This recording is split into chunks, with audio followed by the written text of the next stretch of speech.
Ladies and gentlemen, the Railroad Hour. And here comes the star-studded show train.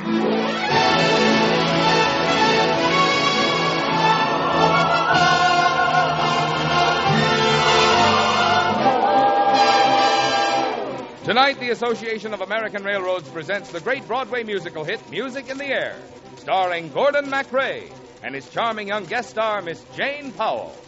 Our choir is under the direction of Norman Luboff, and the music is arranged and conducted by Carmen Dragon.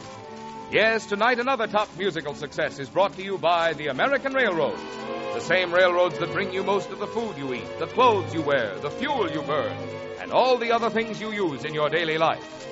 And now, here is our star, Gordon MacRae.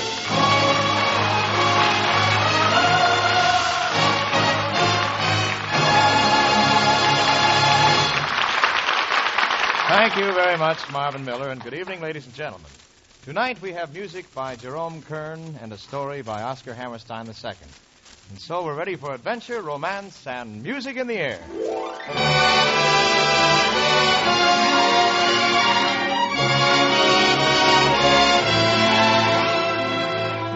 Our curtain rises on the picturesque mountain village of Edendorf, deep in the Bavarian Alps, where I happen to be a school teacher named Carl Rader. A mighty lucky school teacher, too, because my sweetheart is the petite and charming motion picture star, Janie Powell. Why, thank you, Carl. Oh, you're welcome, Sieglinde. That's Janie's name in the story, Sieglinde. But you see, I'm sort of a bashful schoolmaster, more at home with a multiplication table than with a girl. And every time I see the beautiful Sieglinde, I don't know, I get a lump in my throat, so I can't really say the things I feel inside me. I remember one day I was coming up to Sieglinde's house to bring something to her father, Dr. Lessing. Hello, Carl. Oh, hello, Sieglinde. Well, you should have told me you were coming to see me. I'd have been home sooner. Well, you see, I didn't exactly come to see you. Oh? I came to see your father. Well, if you'd rather see my father than see no, me, Sieglinde, you don't understand. I mean, I always say the wrong thing when I'm close to you. Oh, Carl. Carl, don't be bashful. Tell me what you're trying to say. I hear music when I look at you, a beautiful theme of every dream I have.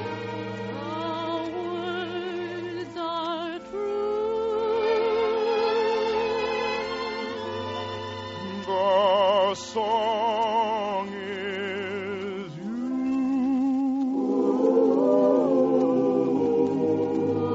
The song is you.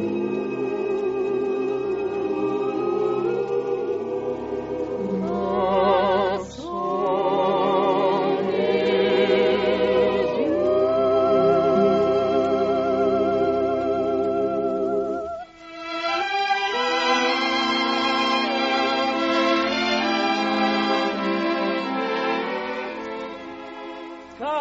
Sieglinde, is that you? Yes, Father.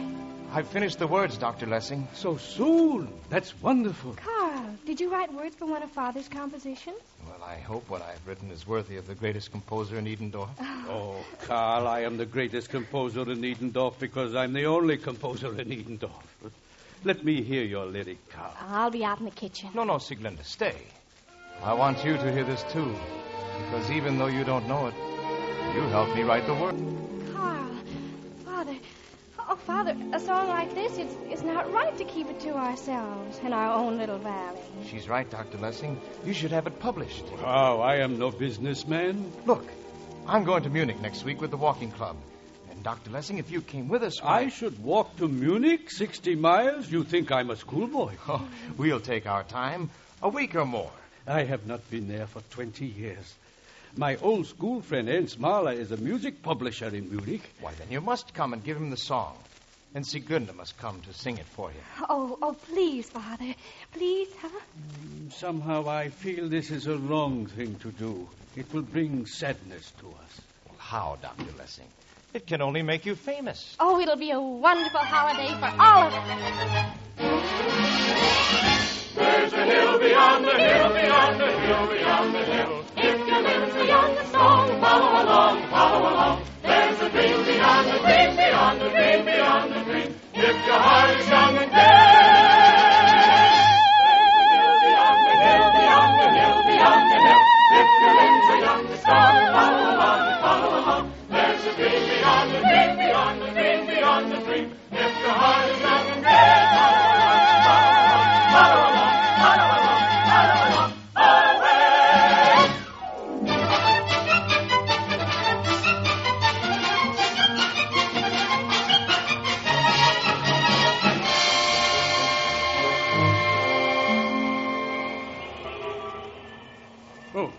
goodness.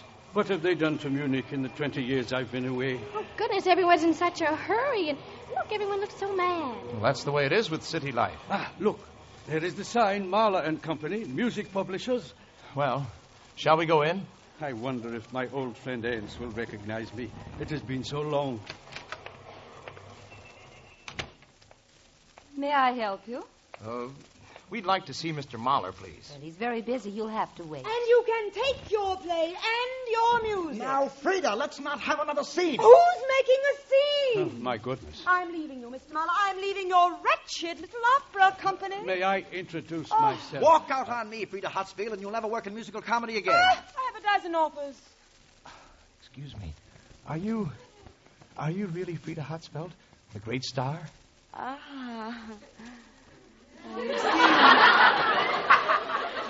You see, Mr. Mahler, here is a young man who appreciates my talents. I saw you once in The Chocolate Soldier. You were wonderful. How sweet of you to say so. It is not possible. You are Mr. Mahler? Yes. You look like Ernst, but you should be older. We went to school together. You're thinking of my father. He's been dead 10 years. Ernst is dead. Yes. My old friend. Oh, don't be sad, Father. I'm sure young Mr. Mahler will listen to your composition. You see, I have written a song, and my daughter has come to sing it for you. Everyone in the world has written a song and expects me to publish it. I'm sorry, I can't be bothered. You can't treat my father like this. He's a great composer. Well, this is a fiery little one, isn't she? Bruno Mahler. Oh, run along. I'm going to listen to this little angel sing. That finishes it. I'm through. That's right. You're through. Oh. Young man. Yes? How would you like to take me to dinner? Me? Have dinner with the immortal Frida Hutsfeld? Oh, what a nice way of putting it. Young man, you should write. Well, I have done a few lyrics. Oh? Well, perhaps you'll write something for me. Come, we'll discuss it at dinner. Carl. Now, Mr. Mahler, about the song. Oh, yes, the song. Yes, I'll listen to it. And then, Dr. Lessing, perhaps you'll let me have dinner with your daughter.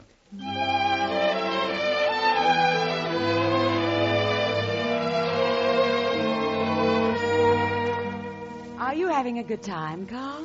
Yes. But I can't believe that this is really me having dinner with a famous star. Oh, Carl, you're refreshing. And I'm very fond of you.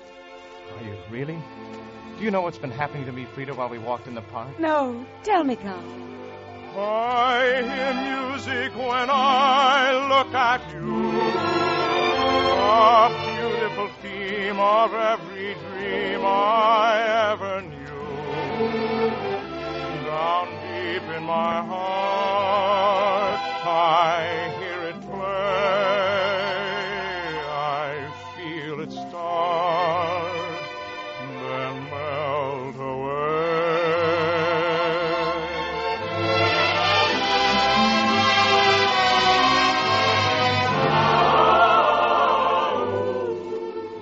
Are you having a good time, Sieglinde? Oh, it's been a glorious evening. And I'm so proud that you're going to publish my father's song. How could I help it after the way you sang it?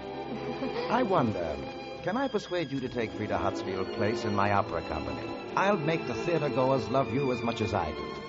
Do you think you could be happy working with me? Oh, yes, Mr. Mahler. Why, when we're together, I almost seem to hear music in the air. I alone have heard this lovely strain. I alone have heard this glad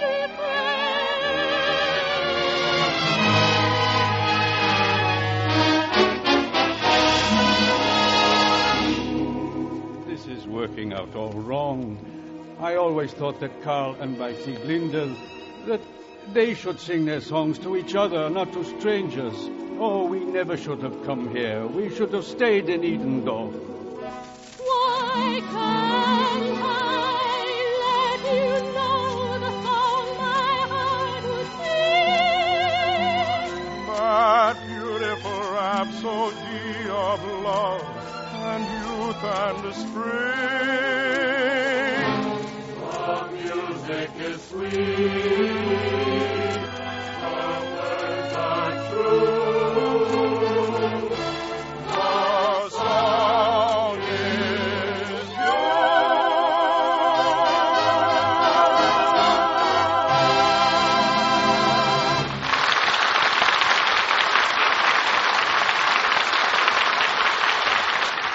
return to the second act of Music in the Air in a moment. But first, safety is the product of many things.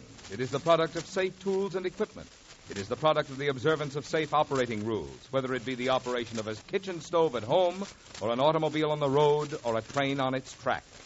Most important of all, perhaps, safety is the product of education in safe thinking and habits. For the greatest of all safety devices is a safe man. Nearly 40 years ago, the railroads undertook organized cooperative efforts toward the creation of safe habits of thought and action. Other industries and organizations did likewise. The National Safety Council, which this week is holding its 37th annual meeting, was formed as a central agency to work in the whole field. At the same time, industries carry on their own special programs of safety. On the railroads, this work is done both by the individual railroads and by the safety section of the Association of American Railroads. The result is a degree of safety on the railroads undreamed of when the program started. In 1948, fatalities to passengers in proportion to miles traveled were only 1/10 as many as in 1913, and the rate of injuries was only 1/5 what it was then. The number of casualties to employees was only 1/10 as great in proportion to the traffic moved in 1948 as it was 35 years earlier. Such a record, unequaled elsewhere in the transportation world, has been accomplished by years of organized and purposeful attention to safety. But safety is not something that can be achieved and then forgotten. So railroads and railroad men are keeping on with their work for safety through engineering, through enforcement, through education, in safe thinking and safe practice, all to the end that we shall have in the future railroad transportation even safer than it is today.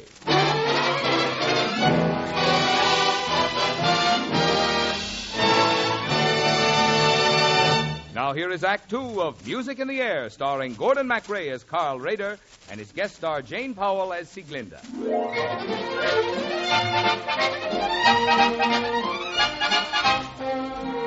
It's strange how people who love each other or think they do can suddenly drift apart. Back home at Edendorf, I had dreamed that someday Sieglinde would be mine.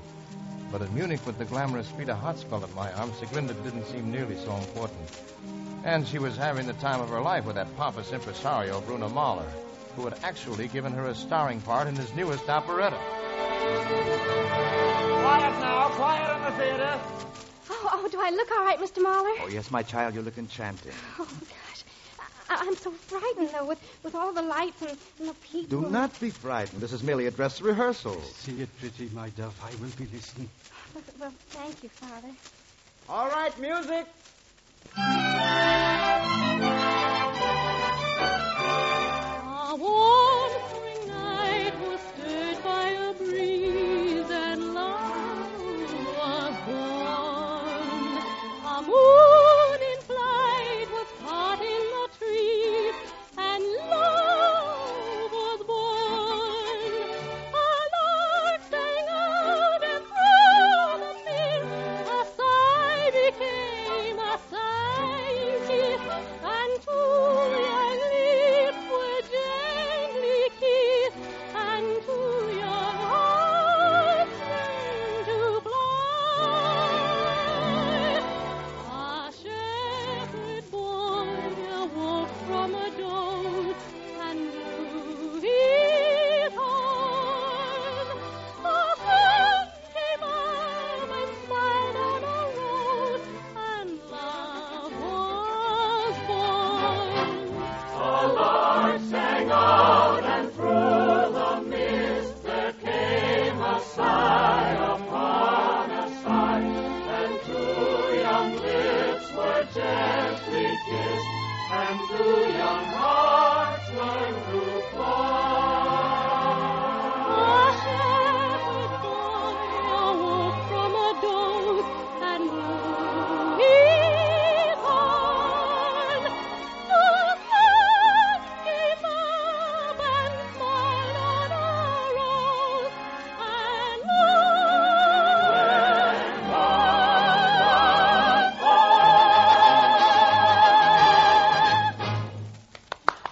Bravo, bravo, Sieglinde. Didn't she sing that beautifully, Mr. Mahler? Yes, she sings magnificently. But I'm afraid she won't do. What do you mean, sir? Well, it's not enough to be able to sing. A star in musical comedy must know how to move, how to act, how to walk up on a stage as if she owned it. But Sieglinde is a child. She will learn. There isn't time enough. Oh, if I could only get Frida Hartzfeld. I thought you hated her. I do. I would give my arm not to be dependent upon her. But do you realize what makes her great? She's played every little town in Europe. She's been hissed and booed off stages. She's starved between jobs. But finally, after years of work, she's become Frida Hatzfeld, the famous prima donna. And so, my dear, it was wrong of me to expect you to take her place, a child who never saw a stage until a few weeks ago. But I'm so ashamed. Sieglinde? Oh, Sieglinde, what's wrong? Carl. Oh, you tell him, Father. Schoolmaster, have you seen Frida Hatzfeld? Do you know where she is? Oh, yes. Good. At her hotel. She's packing her bag to go to Vienna. Oh, I only hope I'm in time to stop her. I don't understand. What's going on here? They don't want me to play the part. There, child. They said I'm not good enough. I'm sorry, Sieglinde. But we don't belong here. We belong in our own little village in Edendorf. Now that you're tired of your Frida Hatzfeld, I suppose you want to go home, Yes, Sieglinde. Well, I don't know what to do. Oh, come, Father, please. Please, I want to get away from here. But Sieglinde. Sieglinde. We belong together, we're happy together, and life is a song. When we are together, we know we are where we belong. We belong together like birds of a feather, together we thrive. Little caring whether the rest of the world is alive.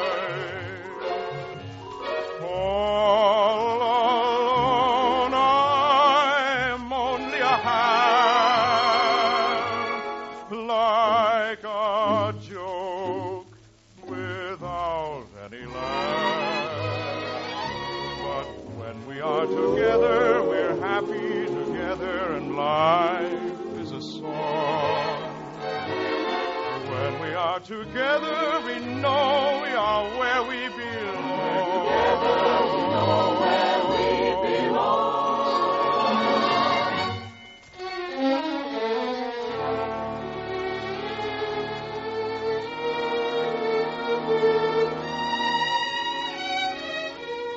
On the long, lonesome road back to Edendorf, I thought how much I hated all great cities and all prima donnas of musical comedy, because they had separated me from my Sieglinde.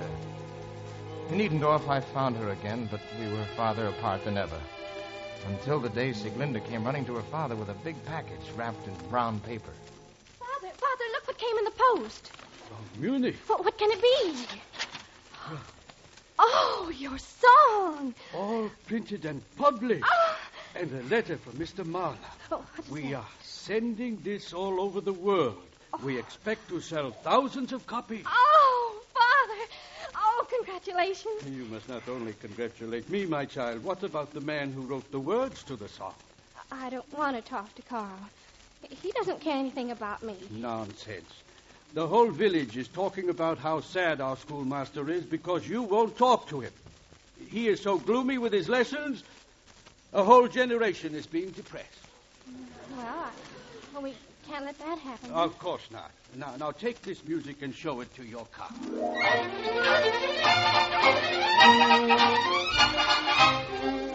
Carl, Sieglinde. look, I have a present for you. I've told every little star just how grand I think you are. Why haven't I told you?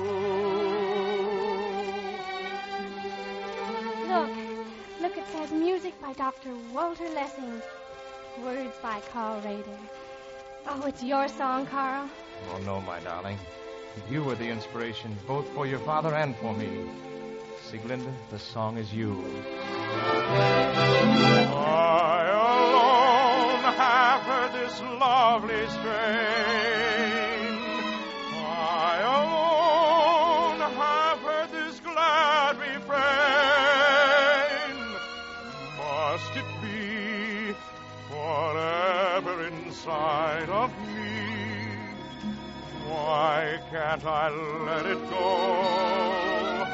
Why can't I let you know? Why can't I let you know the song my heart will sing? That beautiful rhapsody of the string. The music is sweet. The words are true. The song is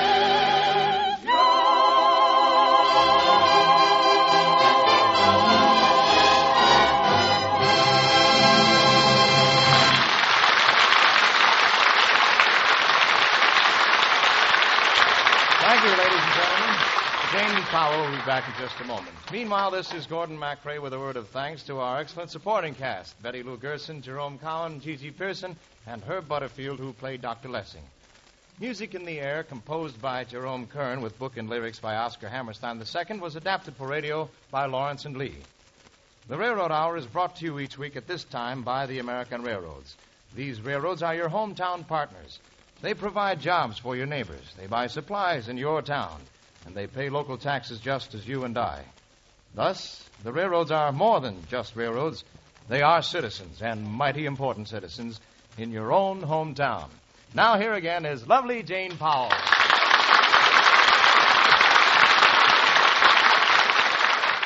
thanks, Gordon. Gee, it was fun making music in the air into music on the air. Well, it's always fun to peek around a microphone and see you standing there, Janie. Well, when you peek about a month from now, Gordon, you'll see me again. That's right. We'll be back in old Heidelberg together for the Student Prince. I've already got my passport. And by the way, don't miss next week's Railroad Hour, Janie. We'll have Kenny Baker and Lucille Norman in one of America's favorite operettas, Blossom Time. You know what? I'll have my head right inside that radio. All aboard! Well, good night, Janie. It looks as though we're ready to pull out. And so until next week, goodbye.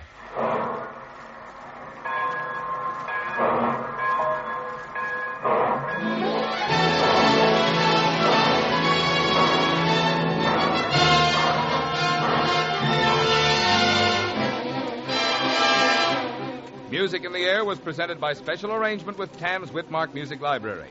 Gordon MacRae is now being seen in the Warner Brothers Technicolor production, Look for the Silver Lining.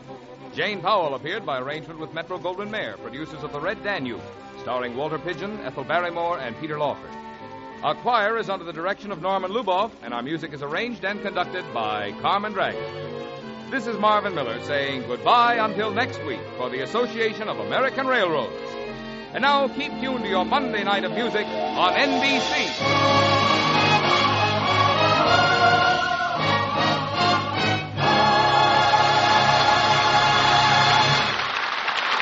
Christopher Lynch stars on The Voice of Firestone, coming up on NBC.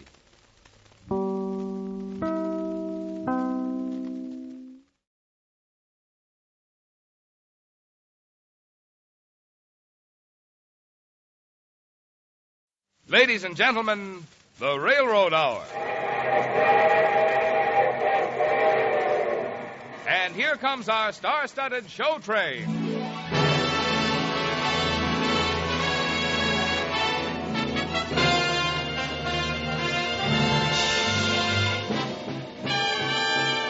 Tonight, the Association of American Railroads presents the Fritz Chrysler Victor Jacobi operetta, Apple Blossom, starring Jeanette MacDonald and your host, Gordon MacRae. Our choir is under the direction of Norman Luboff, and the music is arranged and conducted by Carmen Dragon. Yes, tonight another great musical success is brought to you by the American Railroads. The same railroads whose essential transportation service is one of the foundations of America's high productive power and of your high standard of living. And now, here is Gordon MacRae.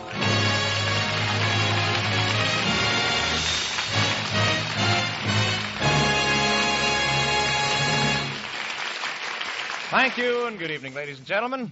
On stage tonight is one of the most tuneful of all musical shows, Apple Blossoms, with the beautiful melodies of Fritz Chrysler and Victor Jacobi.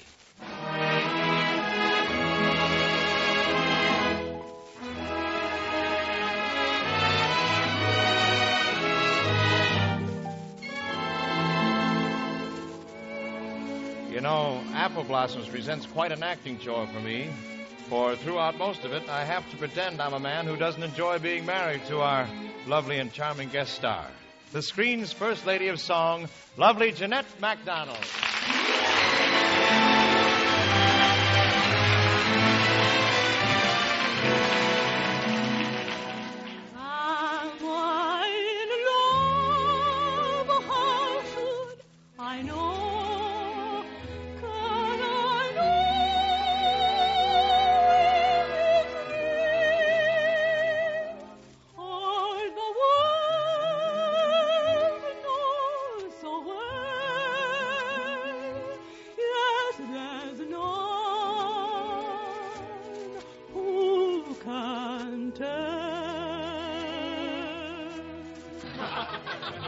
Oh,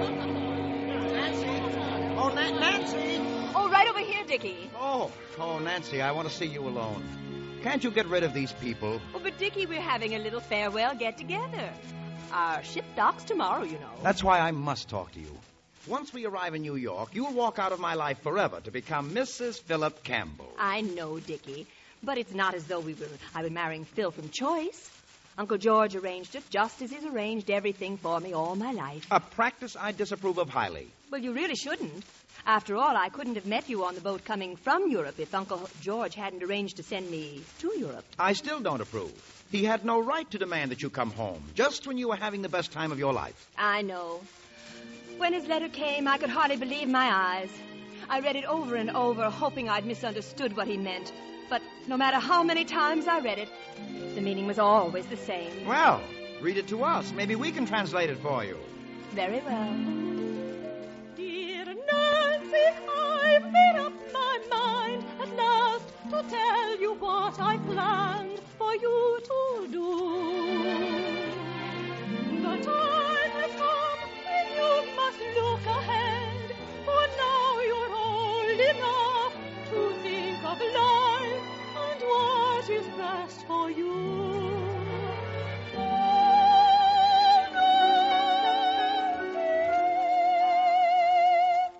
The days of youth are all too short, I know, and there are many paths we cannot roam. So don't be disappointed when I say the time has come for you to come back home. Sounds to me as though he wants you to come back home. Isn't that what you gather, folks? Well, you needn't be so happy about it. Oh, it's a very sad surprise. I hardly could believe my eyes. Oh, why does life demand so much we hate to do? Why should my uncle interfere just when I am so happy here? And though I want to stay, I have to say adieu. So here's an end to all your fun. The many joys of youth are done. And what the future holds for me, no one can tell.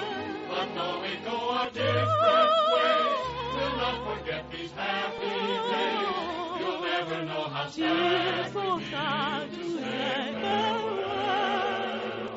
But though we go our different ways, I'll not forget those happy days. You'll never know how sad I feel to say farewell.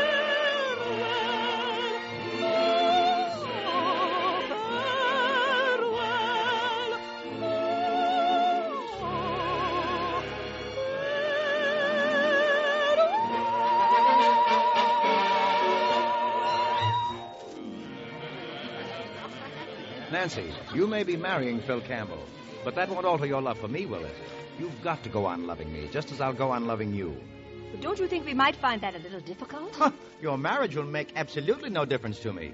What about my husband? He has nothing to do with it. Well, I understand he'll be at the wedding. Oh, yes. Well, that won't matter. I'll always consider you mine, even if you have 100 husbands. Dickie, after all, I'm not a polygamist. My dear, 100 husbands is just a figure of speech. Well, the figure's too high.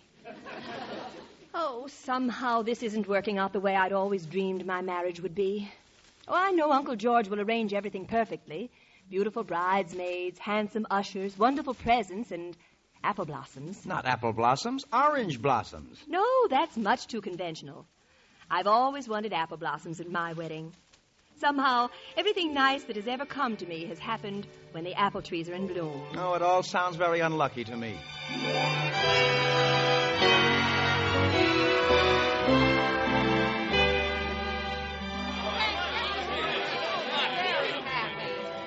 And may I add my congratulations, Phil, my boy? Thank you, Uncle George. Where's Nancy?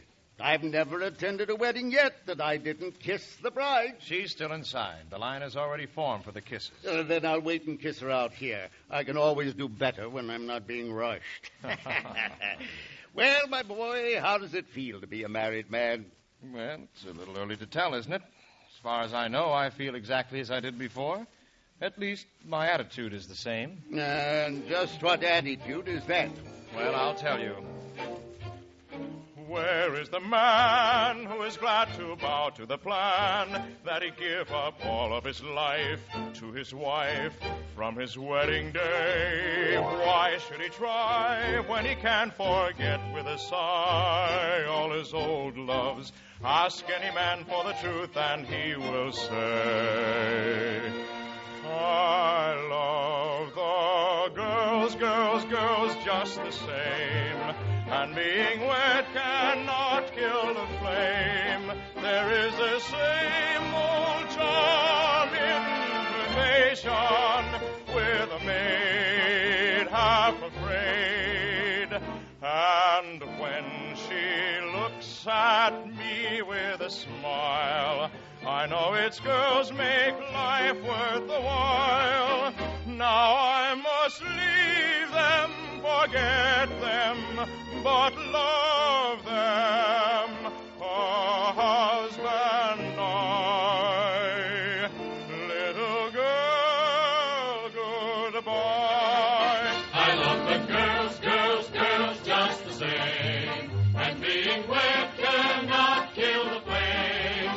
There is the same old charm invitation with the maid half afraid. And when she looks at me with a smile, I know it's girls make life worth the while. Now I must leave them, forget them, but love them. So live as girls,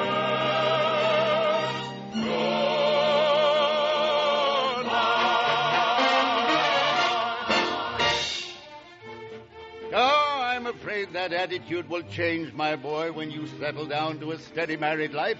Now bundle Nancy into the car and get to your wedding reception before you're mobbed. Go on now, hurry off.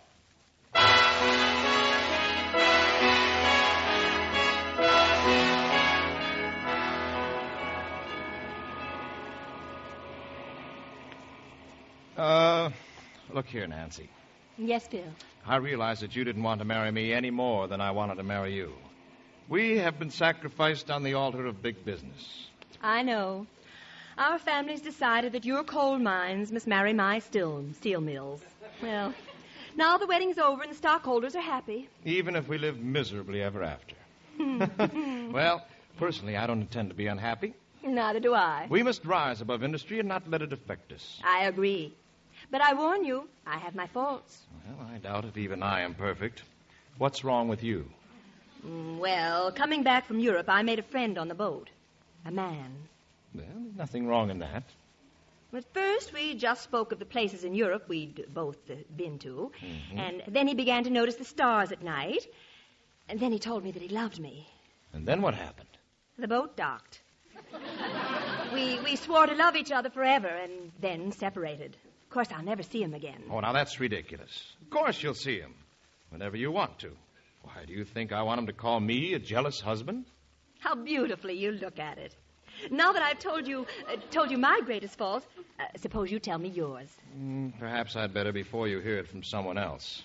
Oh, so you have a romance, too. Well, not half as thrilling as yours.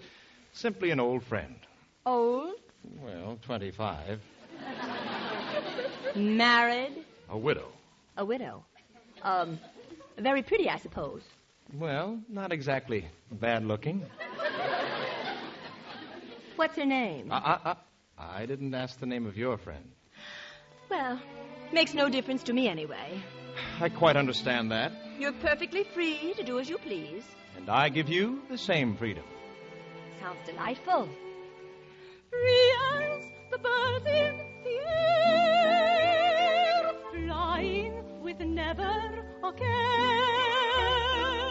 Wandering about like the evening breeze through the trees where we please. Follow our whims while we know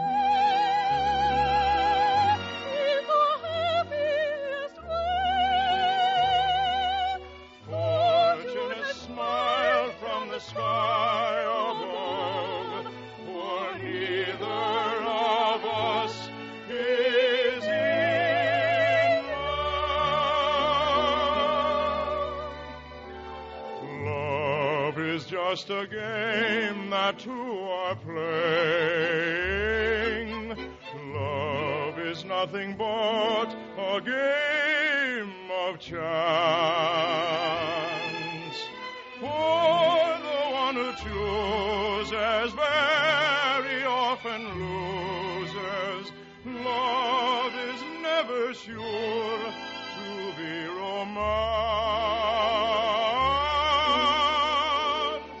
Danger always lurks in Cupid's arrows,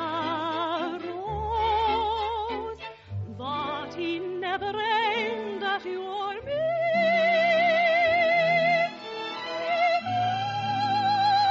Thinking of some other girl to love, you may always know that you are free. Then it's agreed. You'll have your friends, and I'll have my friends. Don't you mean we'll both have our friends and fiancés? Exactly. Do we shake on that? We shake on that.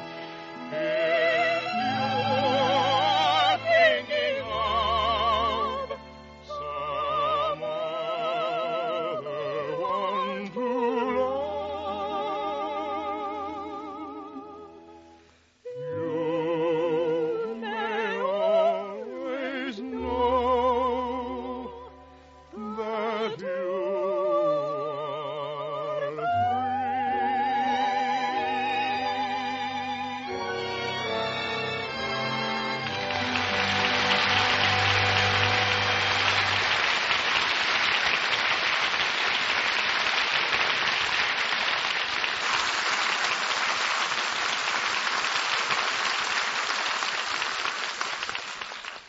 Any mail today?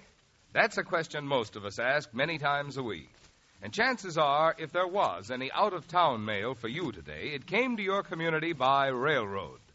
For the railroads carry more than 99% of all the intercity mail, including everything from parcel post packages to penny postcards. And if you count just the first-class mail, the railroads carry more than 94%, and the airlines less than 6% of the intercity mail in the United States. Carrying this 94% of intercity first-class mail, the railroads are paid less by the Post Office Department. In fact, 1/3 less than the airlines are paid for carrying the other 6%. The Post Office Department's payments to the airlines for carrying domestic mail averaged last year more than 5 cents for each piece. Now, how much do you suppose the railroads are paid by the Post Office Department for carrying your letters from town to town, or for that matter, from coast to coast? Well, the Post Office Department has figured that out, too. And it's not the 3 cents you pay in postage. It's not 2 cents. It's not even 1 cent. It actually averages less than 1/5 of 1 cent. So the railroads are not only the great carriers of the mail, they're such economical carriers that on the first-class mail moving by rail, the Post Office Department earned last year a surplus revenue of more than $100 million, a substantial sum that goes to help support other valuable postal services.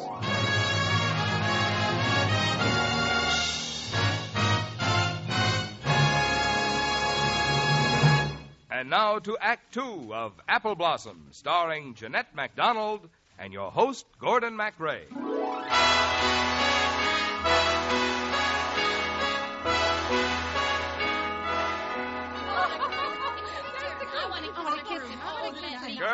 Girls, please, remember now, I'm a married man. Oh, Phil, I hate to interrupt this wholesale flirtation, but I must have a word with you. Yes, Nancy? Are you sure it was right for me to invite Dickie here to our wedding reception? Not a thing in the world wrong with it. Well, I should think you'd welcome the chance to see him again. Or are you afraid he may not be as glamorous in a drawing room as he was in the shadow of a lifeboat? Don't be silly. Besides, you keep talking of Dickie as though he were the one great love of my life. Ooh, you mean he isn't? I'm very fond of him, of course, but... But he's really more like a brother to you. Oh, good heavens, no. I haven't used that one since I was in boarding school. Well, I'll wager half the guests here today still use it. How about it, girls? Ever get caught in the middle of a kiss and have to pretend he was only your brother? Oh, it seems to be a universal custom. When your mother says that you can't go out with any certain man. Did you obey, or did you go on and play? Why, of course I thought till I hit upon any simple little plan.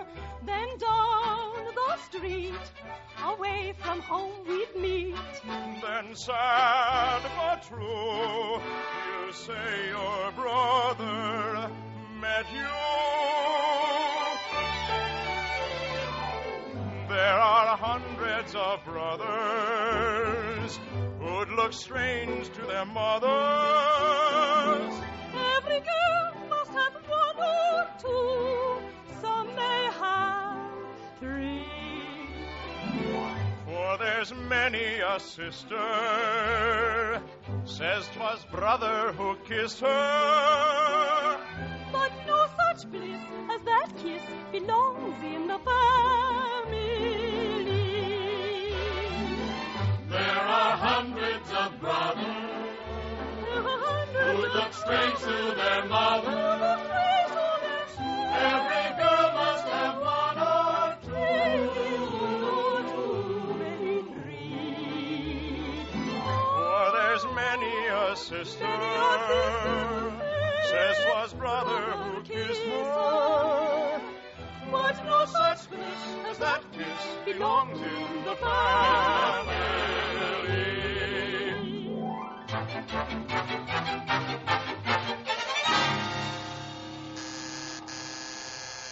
I'll get it. It's undoubtedly your Prince Charming of the promenade deck. Please, Phil. Oh, Mrs. Campbell, please. Won't you come in? I'm Mr. Campbell. And, why, you're Dickie Stewart. Yes, I am. Well, it's nice to know you. Dickie, do come in. It's awfully sweet of you to come. Well, I shan't bother you too further. I'm expecting a friend of my own. I keep feeling this is all highly irregular. I love a woman who's prompt. Phil, darling. Anne, come in. I'd like you to meet my wife, Nancy, and this is Dickie Stewart. How do you do? Dickie, how nice. You know each other? No. Yes. I mean, we're old friends. Rather more than old friends, wasn't it, Dickie, dear? Well, now, isn't this charming? I've told Nancy all about you, Anne. Oh, not all, I hope. Well, I trust you found my history interesting. Oh, yes. Quite like some of the books I've read. Imagine you reading such books. Well, if you'll excuse me, I think I'd better be going. Oh, don't run on my account, Dickie, dear. You never used to. You'll do well to beware of Dickie, Nancy. He's notoriously dangerous to young married women. No. And Anne speaks as an expert, Nancy. I can easily imagine that her advice is based on years of experience. Rather say a great deal of experience crowded into a few short years. Well, I suppose I shall learn as time goes on, just as you did. Well, let us hope so for your sake, my dear. I've never noticed that men particularly care for simplicity and innocence. How could you? Oh, that's beautiful. Excuse me. Come on, let's go into the library. That is, if you think my wife will be safe with Dickie. Oh, I'm sure she will. Quite safe. Well, I certainly didn't expect married life to begin like this. It's those apple blossoms. I told you apple blossoms were unlucky. Oh, nonsense. I can't understand what he sees in her. Oh, Anne? Well, she's very pretty. Oh, she is she? So that's the type you like? No, I don't like her. You're the only girl I can see, Nancy. You believe me, don't you? Well, I don't know. And you still love me, just as you did. You must. I don't know that either, Dickie.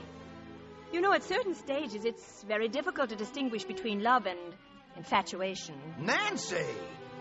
I've always known who can tell all the world knows so well. Yes, there's a man who can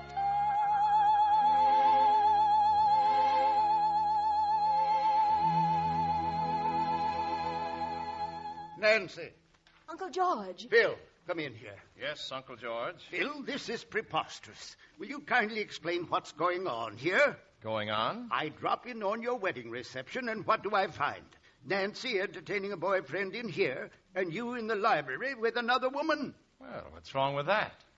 I can't believe it. It's monstrous. I don't see why. Phil's nothing to me. He's your husband. Well, I meant nothing important. Phil, darling.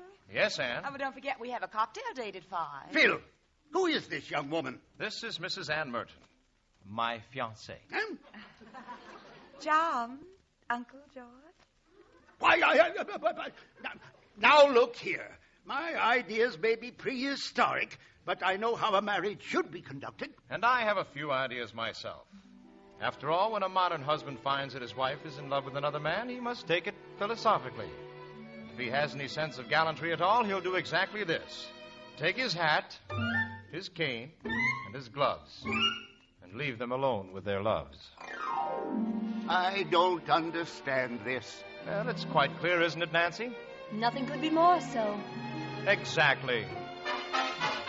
I love the girls just the same. And being wed has not killed the flame. I cannot leave them, forget them. I love them, a husband I. Dearest wife, goodbye. Phil, my boy, aren't you being hasty? Why not at all, Uncle? Nancy and I have a pact that gives either or both of us complete freedom. Isn't that what you understood, Nancy? Quite. Love is just a game that two are playing. Love is nothing but a game of chance. We may be regretting, should we be forgetting. Love is never sure to be romance. Danger always lurks in Cupid's arrows. Love is only luck, you take a chance. It's so will the world, you see, for we ships that belong to be free. It's just the way of the world you At last we both are free. Ready, Anne? Ready and waiting. Au revoir, dearest wife. Nancy, do you realize your husband just walked out of here with another woman? Why not? They've been engaged for 6 months.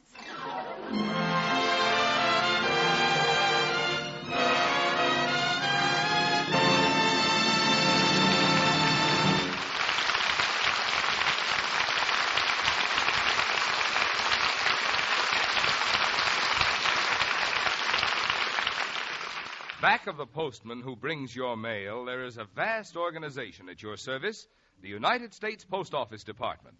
Working with and for that organization, and likewise at your service, is another vast organization, the Railroads of the United States. These two are bound together in the sure performance of a service essential to the nation and to all its people.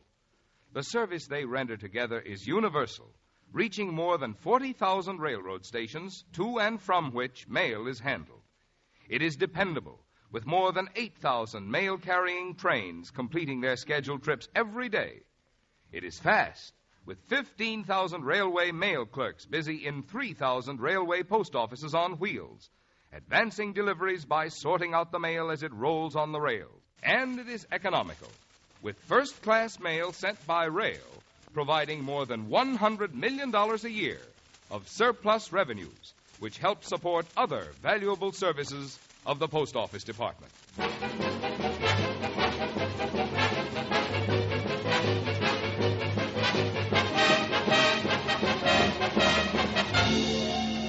Railroad Hour show train will return in just a moment after a brief pause for station identification.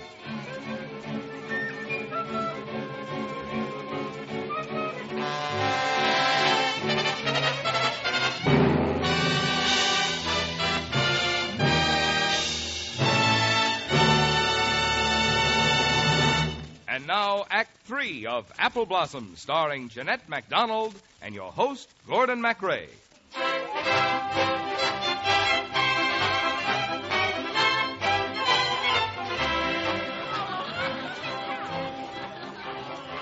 Come, Nancy, why aren't you dancing?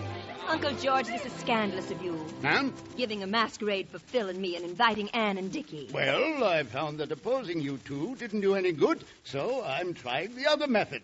I'm arranging for your divorce so you can marry Dickie. What are you talking about? I'm not so sure I want a divorce. No? Are you falling in love with someone else? Your husband, perhaps. Phil, don't be ridiculous. He's the last person I'd ever fall in love with. I think. Masquerades are very romantic affairs. Remember, the first time you met your husband was at a masquerade. You were a Spanish senorita. And he was a toreador. Yes, I remember. Many years ago, the masquerade sang a Spanish lover a serenade. When I heard him sing, I knew I loved him true, but quickly I forgot as old fair maidens do. The song to his maid is love to be, and this the song he sang to me.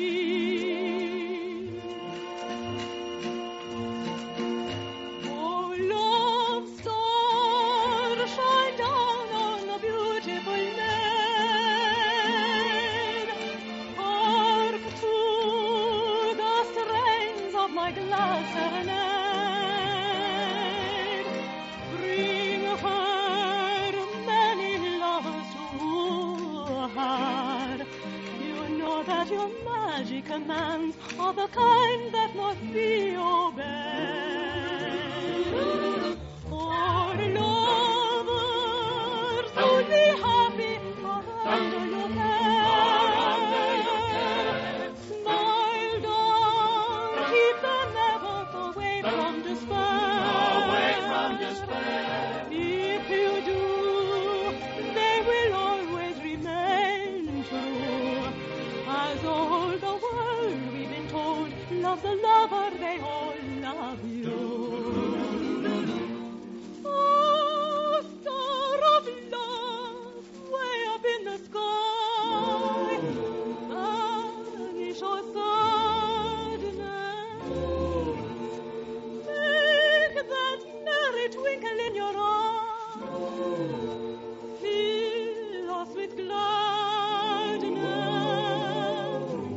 Up in the heavens above, send out your message of love for all our happiest days. We owe to you.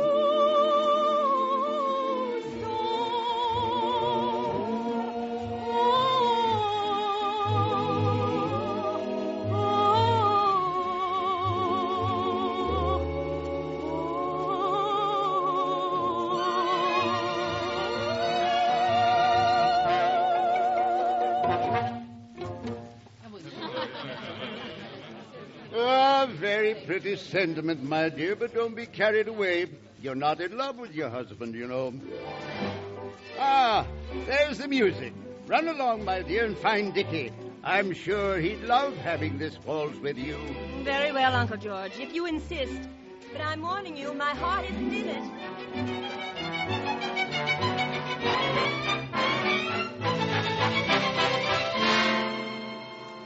Uncle George. Now, don't you start on me. I've already explained to Nancy that I'm not the fuddy-duddy you seem to think I am. If I wish to give a party for you two and your sweethearts, I should think you'd be the last to object. Ah, Here's the third member of our mixed quartet. Good evening, Dickie. Good evening, sir. Say, look here, Phil. You picked up my cape by mistake. This one is yours. What difference does it make? This one fits all right. Oh, I've worn that purple and red cape to every masquerade for years. It has a very romantic reputation. Well, if you've made this cape so famous, I'd like to see how it works. What's going on here tonight, anyway? We're celebrating the first step toward the divorce. Phil will soon be free to marry Anne, and just that soon, Nancy can become your wife. Now, just a minute. You're absolutely right, Phil. I'm not so sure I want to marry Nancy. I think I like her better as your wife. Yes, so I've noticed. Well, at any rate, you'll soon have the freedom you wanted so badly. Who asked you to manage our affairs anyway? But you said you loved Anne, and she loved you. A man doesn't marry every woman he loves. No. In fact, the percentage is very small. Yes, and besides, Anne isn't the marrying kind. She's a hopeless flirt. I beg your pardon, she's nothing of the sort. Why, she'd flirt with anyone, even you. Try it and see. Well, she'd know who I was. I told you my cape is famous. Ah, but I'm wearing your cape. You take mine and find Anne. Okay. But if Anne flirts with me, don't blame her. Any girl would. I'll see you later, Uncle George. I want to find out how many girls will swoon at the sight of Dickie's purple cape. Oh, Dickie. Uh-oh. My wife. Oh, Dickie, I've been looking for you. There's something I want to tell you. When I saw you just now swaggering across the room in that red and purple cape, I realized I didn't love you, Dickie. No, don't speak. Let me finish. It isn't easy to tell you this, Dickie, but I must. For, well, I suddenly realize I'm in love with someone else. It's my husband. Yes, strange as it seems, I've fallen in love with Phil. There, now I've told you. Well, Dickie, aren't you going to say anything? Wish me happiness? If I've hurt you, I'm sorry. Goodbye.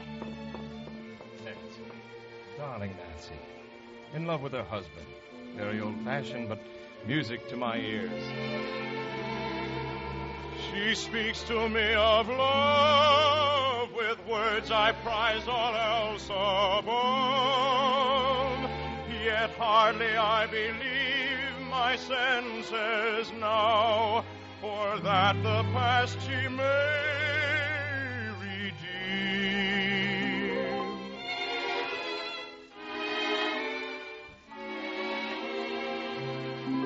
I stand as in a dream. I'm in love with a one girl for me. I'm as happy as man e'er could be. She's divine, she's mine. Now at last I discover that I am her lover. There's nothing can keep us apart, for I know she's a girl of my heart.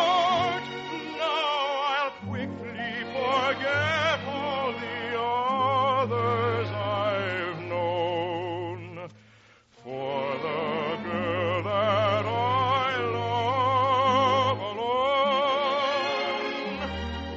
with the girl that I love for my own.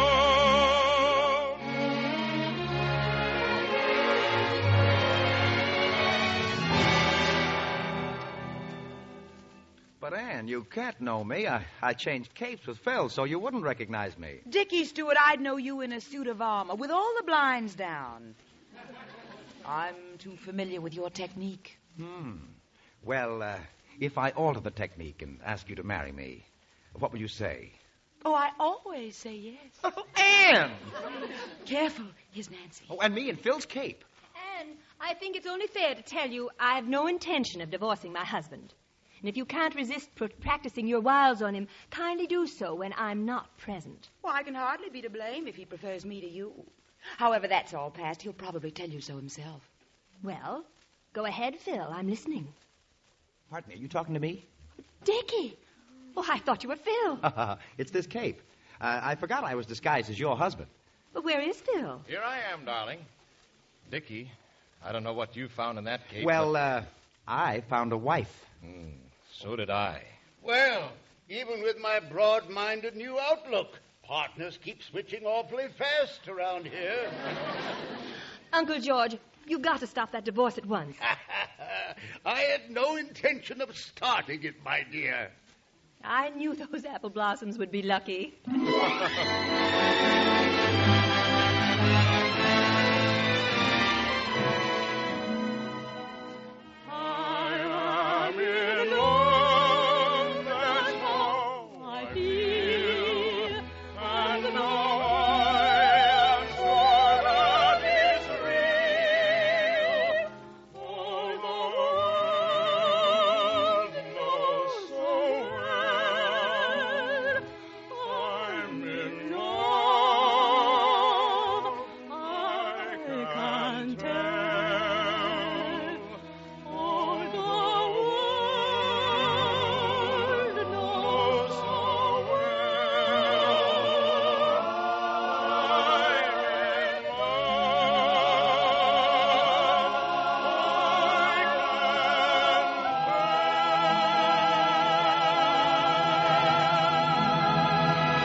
Ladies and gentlemen, Jeanette MacDonald will be back in just a moment.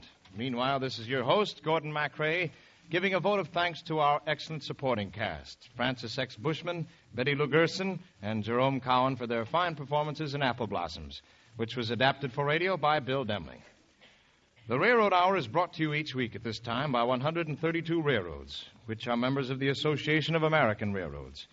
Each of these railroads is an independent business with its own operations and services. Each one competes keenly with others for business, working by itself. But all of them work together for better service to you. And now, here's Jeanette MacDonald.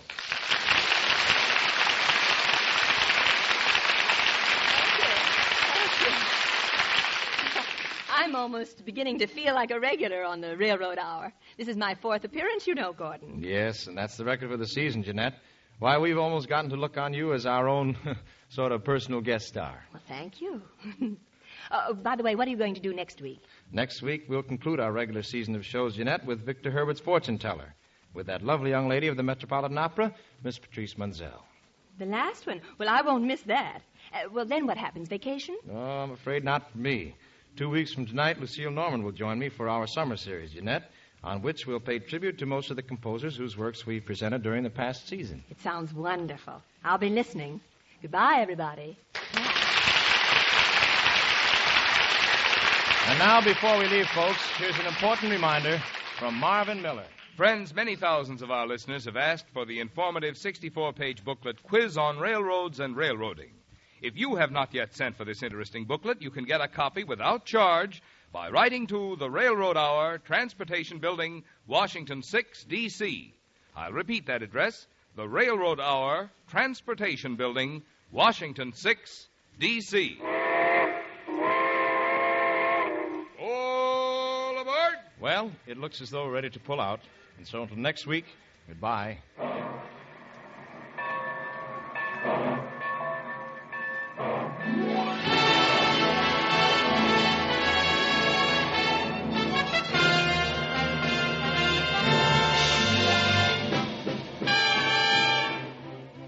Apple Blossoms has been presented by special arrangement with Tams Whitmark Music Library. The book and lyrics are by William LeBaron, with music by Fritz Kreisler and Victor Jacobi. Jeanette MacDonald is currently starred in the Metro-Goldwyn-Mayer Technicolor production The Sun Comes Up, with Lloyd Nolan, Claude Jarman Jr., and Lassie.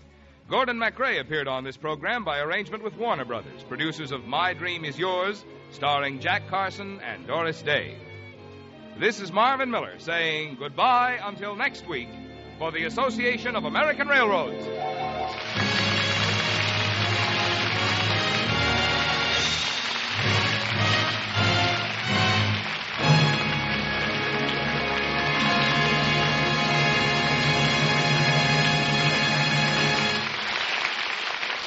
This is ABC, the American Broadcasting Company.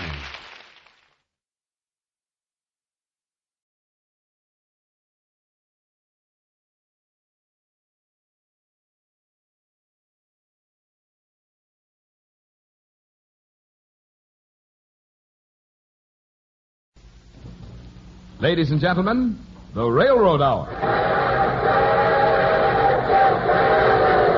And here comes our star-studded show train.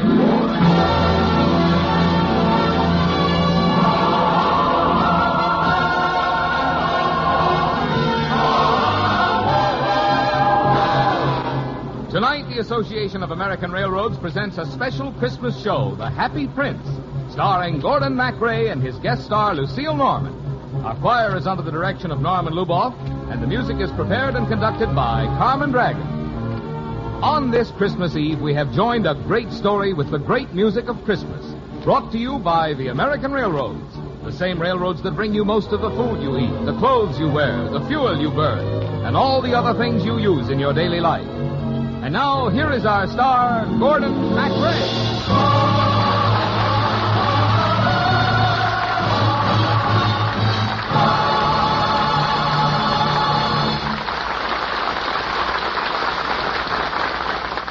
Merry Christmas, everybody. On this Christmas Eve, I shall be the statue of the Happy Prince. Lucille Norman is the little swallow, and John McIntyre is our narrator, who spins for us the lovely story of the Happy Prince.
High above the city, on a tall column, stood the statue of the Happy Prince. He was gilded all over with thin leaves of fine gold. For eyes, he had 2 bright sapphires, and a large red ruby glowed on his sword hilt. He was very much admired indeed. He is as beautiful as a weathercock. That's one of the town councilors who wanted to gain a reputation for having artistic tastes. Then there was the sensible mother.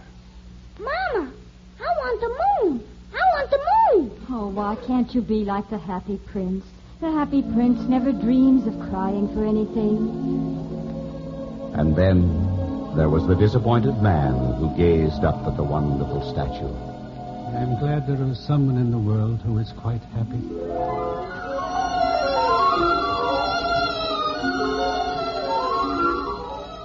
One night there flew over the city a little swallow. Her friends had gone south to the Holy Land weeks and weeks before. But she had lingered behind, dipping her wings in the river and making beautiful silver ripples. All day long the little swallow flew, and at night time she arrived in the city. And the statue of the Happy Prince, whose head seemed to brush the starlight, heard the rush of the swallow's wings. Whence comes this rush of wings afar, following straight the Noel star? Birds of the woods in wondrous flight, Bethlehem seek this holy night. Tell us, ye birds, why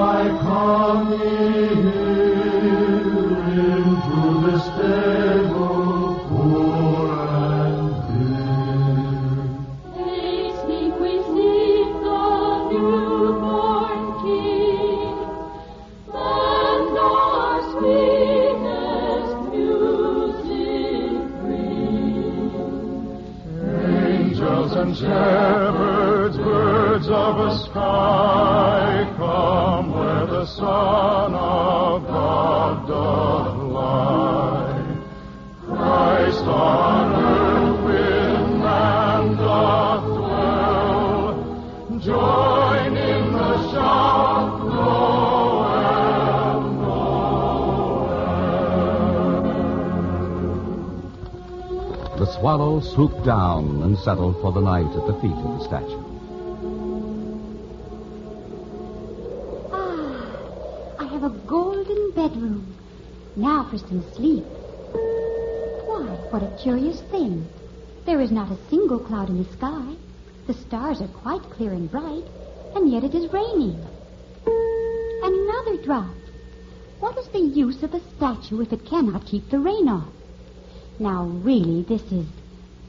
Why, the eyes of the statue are filled with tears, and tears are running down his golden cheeks. Who are you? I am the happy prince. Why are you weeping, then? You have quite drenched me. When I was alive and had a human heart, I did not know what tears were, for I lived in a beautiful palace where sorrow is not allowed to enter. And each year at this time, the palace rang with our joyous Christmas songs. And my voice led all the rest. Let every heart prepare him room, and heaven and nature sing, and heaven and nature sing, and heaven and nature sing.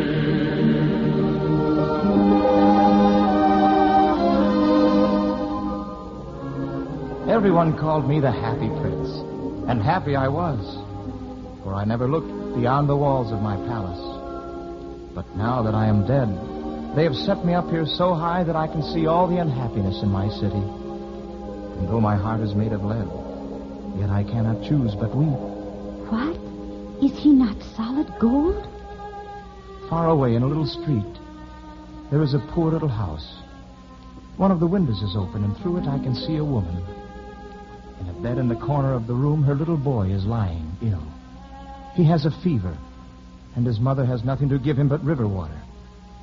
So he is crying. Swallow, swallow, little swallow.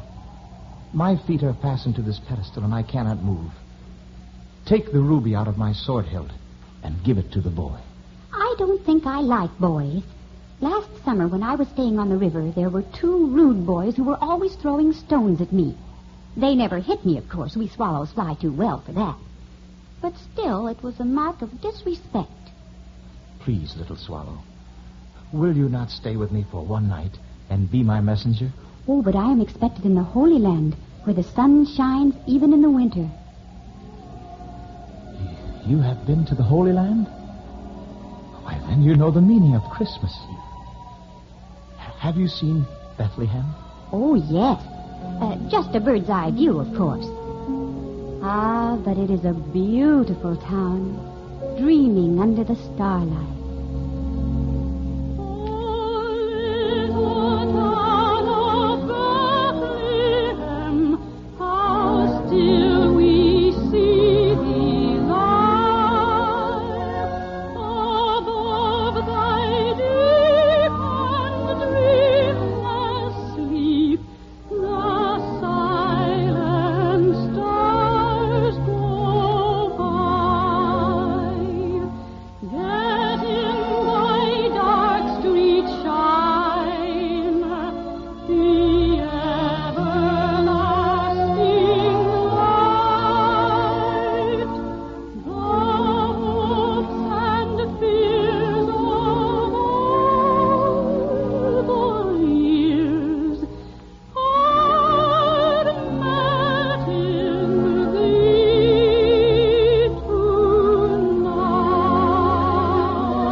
Here, but I will stay with you for one night and be your messenger. Thank you, little swallow. Thank you.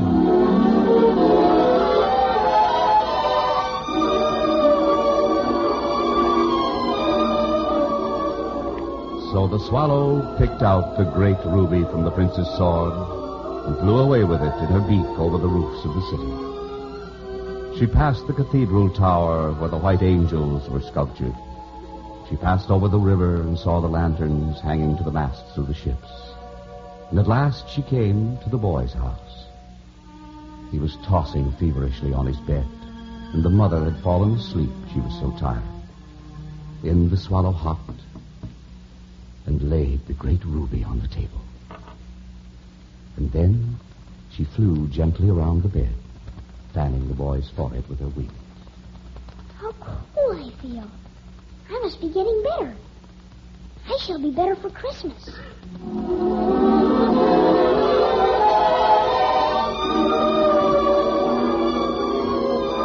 Then the swallow flew back to the happy prince and told him what she had done. Thank you, little swallow. My entire city is preparing for Christmas. And how unhappy I would be if I did not have you for my messenger. Listen, the carolers singing through the streets of my city. But they do not see what I see. To save us all from Satan's power when we were gone astray. Oh, tidings of comfort and joy, comfort and joy. Oh, tidings of comfort and joy. God rest ye merry gentlemen. It is curious, but I feel quite warm now, although it is so cold. That is because you have done a good and loving deed. Now go to sleep, little swallow.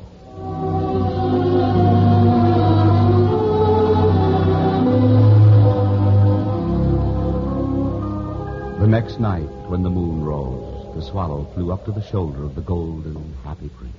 Have you any commissions for the Holy Land? I am just starting. Swallow, swallow, little swallow. Will you not stay with me one night longer? Oh, no, I cannot. Please, little swallow, I need you. You do not understand. Each day it grows colder here in your city. If I stay any longer, I shall freeze. Just one more day, little swallow. I cannot, dear Prince. Please. Oh, there are tears in your eyes. Are you so sad that I am leaving? I shall miss you, little swallow. But it is not for my own loneliness that I weep, but for the sadness of others. With your help, I can bring joy to them. But if you go... Stop your tears, dear Prince. Let winter come. I will stay with you for one more day. Praise God. Praise God.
We'll return for the second act of The Happy Prince in just a moment.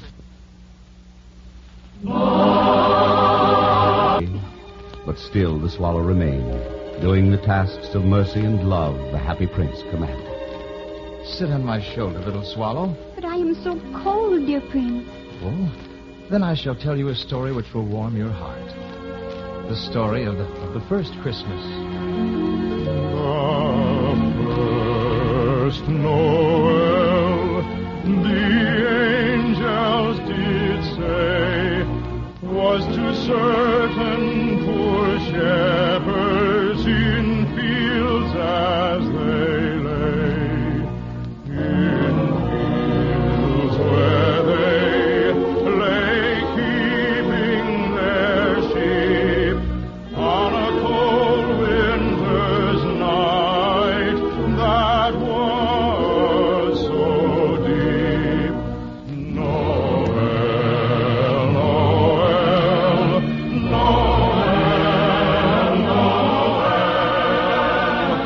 born is the King of Israel. It is a lovely story. Perhaps you did not hear us or understand us, but we birds have sung that for a long, long time. They looked up and saw a star shining in the east, beyond them far, and to the earth it gave great light, and so continued both day and night. Born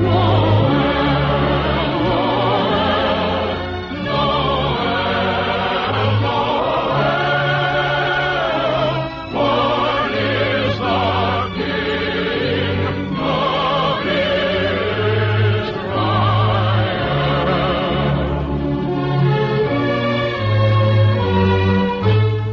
Oh, little swallow. What is wrong, dear Prince? The little match girl in the square below. She has just dropped her matches in the gutter, and they are all spoiled. Oh, her father will beat her if she does not bring home some money. And she is crying, for she thinks that Christmas will pass her by. She has no shoes or stockings, and her little head is bare. Shall I take her a ruby? Alas, I have no ruby now. My eyes are all that I have left. And they are made of rare sapphires which were brought out of India 1,000 years ago. Pluck them out and take them to the child. Oh, no. Her father will sell them to the jeweler and buy food and firewood. And they will celebrate the birth of the Lord. Oh, dear Prince, I cannot do that. You would be quite blind then. Swallow, little swallow, do as I command you.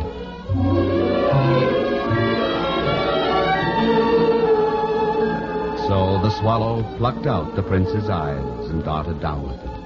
She swooped past the match girl and slipped the jewels into the palm of the child's hand. Why, what lovely bits of glass.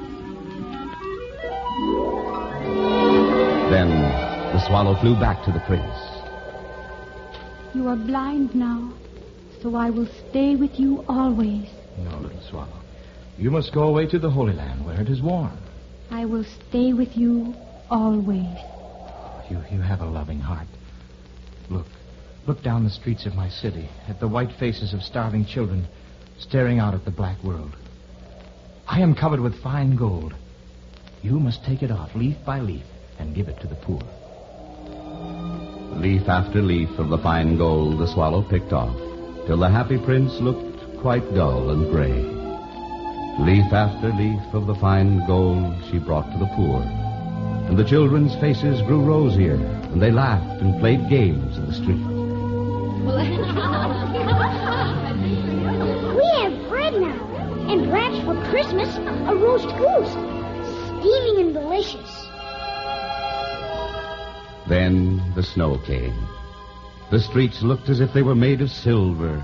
Long icicles like crystal daggers hung down from the eaves of the houses. And the little boys wore scarlet caps and skated on the ice. The poor little swallow grew colder and colder, but she would not leave the prince. She loved him too well. She picked up crumbs outside the baker's door when the baker was not looking, and tried to keep herself warm by flapping her wings. But at last she knew she was going to die. She just had strength enough to fly up to the prince's shoulder once more. Our task is ended, dear prince. Peace and silence sit on your city. That is because of you, little swallow. Listen.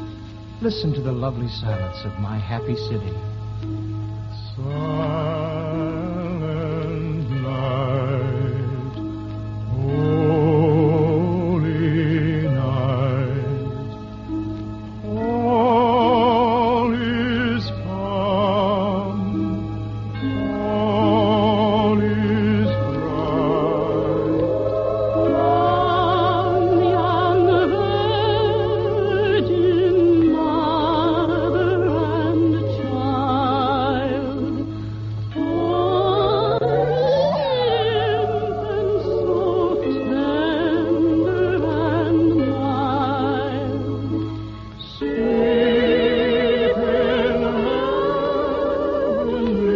heavenly peace,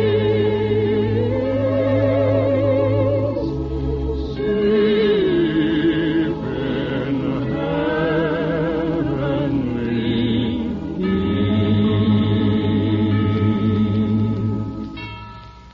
Now, I must bid you goodbye, dear prince.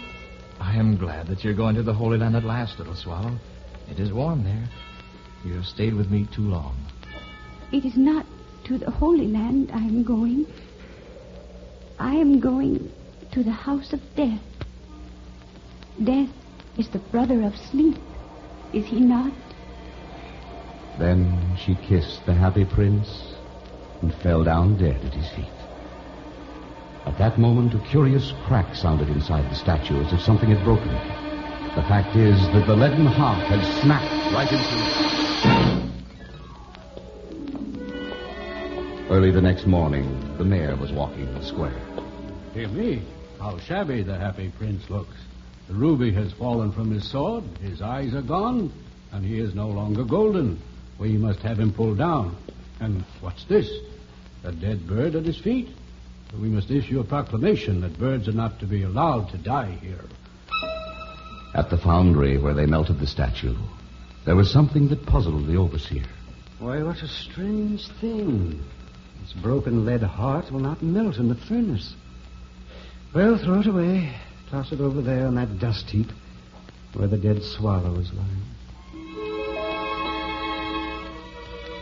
Bring me the two most precious things in the city, said God to one of his angels. And the angel brought him the leaden heart and the dead bird. You have rightly chosen, said God. For in my garden of paradise this little bird shall sing forevermore. And in my city of gold the happy prince shall praise me.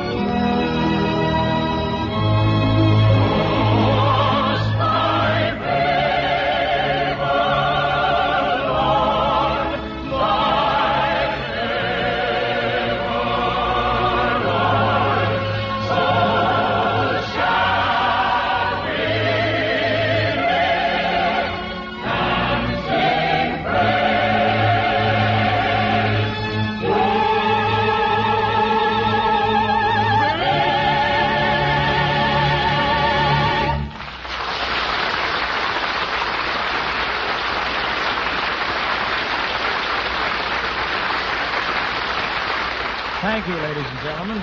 And our thanks to Lucille Norman, John McIntyre, Herb Butterfield, Howard McNair, Patty Ione, Stuffy Singer, Katie Lee, and to our entire company. We're so happy you joined us for our Railroad Hour Christmas party.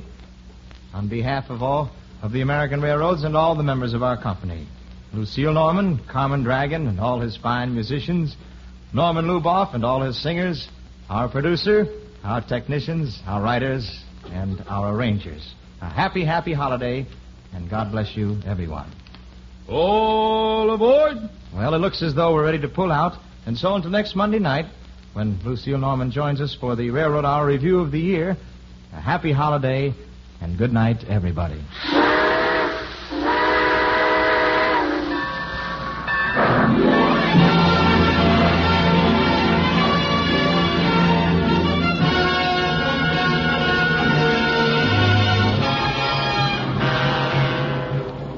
Portions of the preceding program were transcribed. Gordon MacRae can be seen starring in Warner Brothers' Starlet.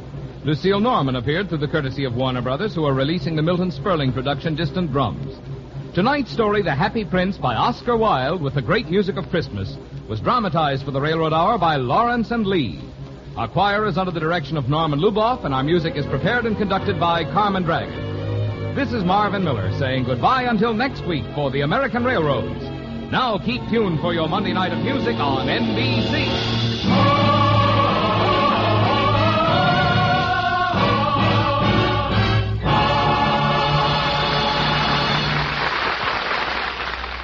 Hear the voice of Firestone with Eleanor Steber next on NBC.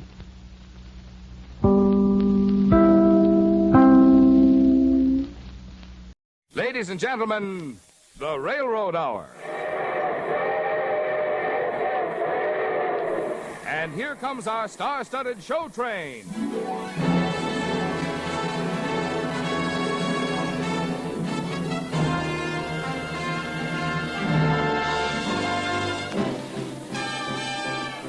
Our choir is under the direction of Norman Luboff, and our music is arranged and conducted by Carmen Dragon. Yes, tonight another great musical success is brought to you by the American Railroads.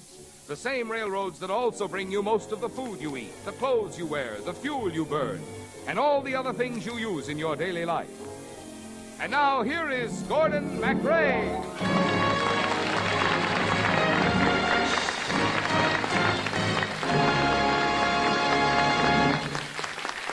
Thank you very much, and good evening, ladies and gentlemen.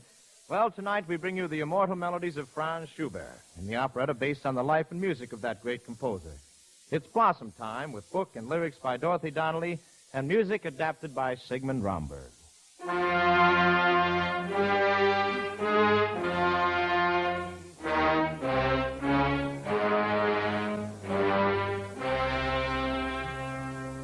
In the role of Mitzi in tonight's performance, you will hear the charming coloratura soprano of the Metropolitan Opera Company, Patrice Munzel.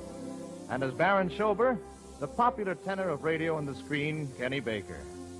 As we turn back the pages of time, I become the composer, Franz Schubert, seated at a table in a small outdoor cafe with my closest friend, Baron Franz Schober. It's Blossom Time in Vienna, and everyone is singing. Let us greet the spring with singing wine, golden in the glasses ringing. Why should we never care? Joy is everywhere, so fill your glasses or you laugh and lasses hair. Let us greet the spring with singing words, gaily in the sky are winging. Why should we never care? Joy is everywhere, away on there, we're singing there. Spring to the spring. Did you ever see such a day, Schober? Why, look at that sky. Sky. At the moment, I'm more interested in my stomach. Where is that waiter? I'm afraid he's very busy. The whole town seems to have turned out and landed right here at Domayer. Come on, let's order everything on the menu, huh? Wait a minute, Franz. Remember, I'm just a poor composer. Oh. Just because you're wealthy, I can't always take advantage of our friendship to, Look, a great composer like you shouldn't have to worry about material things. Your thoughts should be on youth, spring, and music. Oh, what inspiration I get on such a day as this. Birds are darting, buds are starting, hand in hand go girl and boy. Very charming, but more calming is the wine cup's golden joy. I would roam from my home far across the sea. My joy best is expressed in a melody. What more royal, comrade loyal, greater blessings can you tell? Cease your pondering, wine and wandering, friendship art will lose its spell. Oh, gentle April, who blesses the earth with caresses, be kindly and give me the girl of my heart. Upon her soft maiden bosom let sweet lilacs blossom, while I sing her praises, my springtime thou. Oh, how the world laughs in springtime, 'tis ever known as love's own ringtime. Why are we waiting? The birds are mating. In every tree they chirp and sing. And in the green forest flowers, we'll find a wreath of snowy flowers. Why do we tarry? It's time to marry. Come pluck the blossoms in the spring. And in the green forest flowers, we'll find a wreath of snowy flowers. Why do we tarry? It's time to marry. Come pluck the blossoms of the spring. Oh, isn't that wonderful? Isn't it great? Look at those blossoms. And look at those three beautiful young girls sitting at that table over there. Ah, careful, Franz. Pulling the reins. A man could get into trouble on a day like this. Where is he? Where is Baron Schober? Yeah, I'm in trouble. Oh, there you are. Madame Bellabruna. You deceiver, you breaker of women's hearts. Now, please, just a moment. You promised to take me to supper last night after my performance at the opera. Where were you? Careful, madame. My friend is a composer. You'll upset his inspiration. I'm not interested in his inspirations. I'm only interested in... Bellabruna! My husband. My husband. Or no. Good heavens. Oh, I must fly. Get out of sight, Baron. He's frightfully jealous of you. Yes. Franz, where shall I go? Here, under the table. Oh. Where is she? Where did she go? Young man, wasn't Madame Bellabruna here a moment ago? Well, she may have been, sir. I couldn't say. I saw her talking with that young whippersnapper, Baron Schober. Now, where did they go? That way, I think. Oh, thank you, sir. I'll find them, and when I do, I'll see. All right, the coast is clear, Schober. You can come out now. Oh. You certainly get yourself involved, my friend. Yes, but through no fault of my own, Franz. Bellabruna fancies herself in love with me. Oh, and you? Franz, you know women mean absolutely nothing to me. Nothing. I beg your pardon, but aren't you Baron Schober? Well,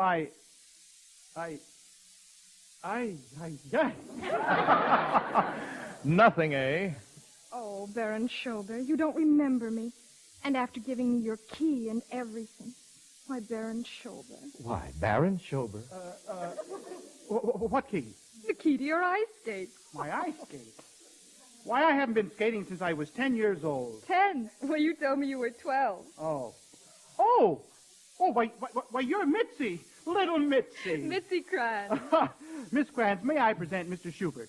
Oh, you're not Franz Schubert. Yes, I'm afraid I am. Oh, I'm honored to meet you. Oh, thank you. And I'm delighted to meet you. My sisters and I were sitting over there at that table, and we saw you turn and look at us, and well, suddenly I recognized Baron Schober. And I remembered that years ago he told me if I was ever in trouble to call on him. And, are you in trouble, Mitzi? Oh, desperate trouble. Well, what's wrong? My sisters want to get married, but my father doesn't think we should have bows. Oh, you should have a beau, Miss Mitzi. Oh, my sisters Kitsy and Fritzy have. They went out walking with them just now, and if Papa finds out about it, he'll be furious. Oh. They'll never be able to get married. Say, would you like me to try and persuade him, Mitzi? Do you think you could? Could I? Leave it to me. Your sisters are as good as married right now.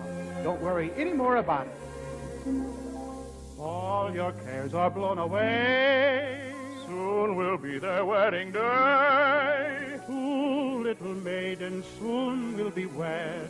3 little maids no more. There is in all Vienna town a dwelling place, and like a house that's built for doves, there dwells inside 3 little nuns. The house of these 3 maidens fair is known no far and near.